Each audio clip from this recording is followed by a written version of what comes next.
A outra coisa que você deveria de comer e não come é gordura, porque fizeram uma lavagem cerebral em você de que gordura faz mal. O seu avô, o seu bisavô comia carne de porco numa boa, cozinhava com banha de porco numa boa e era muito mais saudável do que você, porque eles ingeriam gordura. Por quê? Todas as células são feitas, a membrana celular é feita de gordura. O nosso cérebro é feito de gordura. Se você tira a gordura da sua vida, você tem uma deficiência, inclusive, cognitiva. Eu acho que existe uma doença no mundo hoje chamada deficiência lipídica, que nós, cardiologistas, assustamos as pessoas que elas não podem comer gordura. Porque se elas comerem gordura, o colesterol vai subir, meus amigos. Meu amigo, você que está aí, meu amigo. Colesterol não é feito de gordura. Colesterol é feito de carboidrato. Colesterol não é uma gordura. Conversa com seu amigo bioquímico. Colesterol é um álcool. Ele não é uma gordura. E ele não é feito de gordura.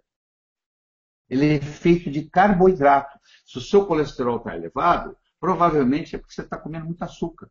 Se você diminuir a sua quantidade de açúcar, você vai diminuir o seu colesterol.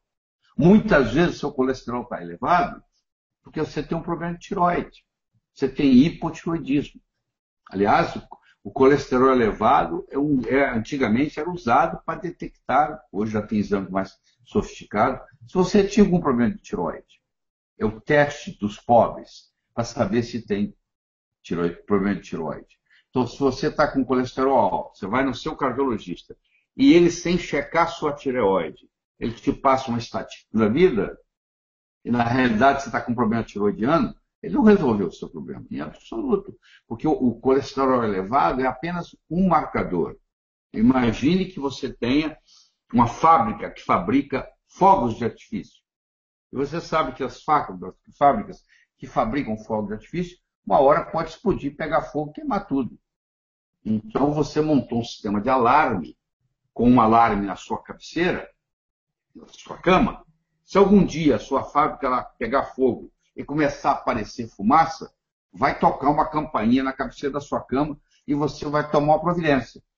Só que um dia você acorda às 3 da manhã, a campainha está tocando, você vai lá e corta o fio dela, claro, ela parou de tocar, e você volta a dormir. É mais ou menos assim. O colesterol subiu, ele é mocinho, ele não é bandido, ele está ali por uma razão, por um marcador, ele é um marcador, só que você vai lá e baixa o colesterol, você vai lá e corta o fio do alarme, ao invés de você ver o que está causando. Entendeu a diferença? E aí, erradamente, você fala assim, não, eu não posso comer gordura. Aí, como você não pode comer alimentos sem gordura é igual comer isopor, ninguém aguenta. Tem que colocar um açúcarzinho para enganar o paladar. Aí você começa a ingerir mais carboidratos. E na ingestão de mais carboidratos, você desenvolve uma síndrome metabólica. Você pega a barriguinha de chope, entendeu? Você fica mais obeso e você começa a ter os problemas de diabetes. E isso depois leva um susto, porque o diabetes no começo ele é silencioso, ele é praticamente sem sintoma. E aí vem a história das proteínas, que muitos de vocês comem demais e muitos de vocês comem de menos. Porque se você faz tanto regime e come tanta alface, só que a nossa estrutura ela é feita de proteínas. Os nossos músculos são proteicos, os nossos ossos são proteicos, o nosso sangue, as hemoglobinas, tudo é proteína. Então, se você não ingere a adequada proteína, que é 1 grama por quilo de peso, você pesa 70 quilos, você tem que ingerir em torno de 70 gramas de proteína por dia. Se você não ingere as proteínas certas, você começa a desenvolver uma coisa chamada sarcopenia. Você chega a um ponto que você não consegue atravessar a rua sozinho mais. Você precisa de alguém que te dê a mão e te ajude. Porque você não tem mais força para levantar o seu esqueleto. Tá? E tem pessoas que comem proteína demais. Pessoas que vão bombar nas nossas academias e ingerem whey protein em quantidade grande e eles não sabem, coitados, que grande parte dessa proteína que eles ingerem no organismo vira açúcar. Sabia disso? que proteína vira açúcar. Se você ingerir demais, ela vira açúcar. Então, esses whey proteins da vida, que na maioria deles são tudo junk food, porque você vai lá, tem 10, 15, 20 gramas de carbono, de carboidrato, desculpa, permitido por lei. No seu sangue inteiro, se você somar, tem 5 gramas de açúcar.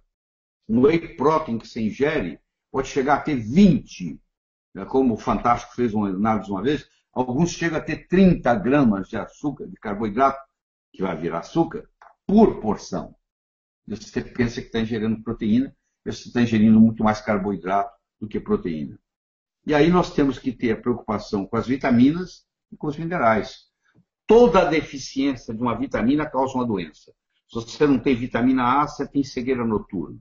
Se você não tem vitamina B1, você desenvolve problema neurítico dos nervos.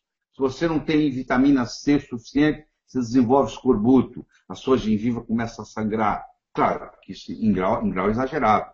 Na antiguidade, quando a esposa do marinheiro levava ele no porto para se despedir dele, ela voltava para casa de preto, de luto, porque ela achava que ele não ia voltar.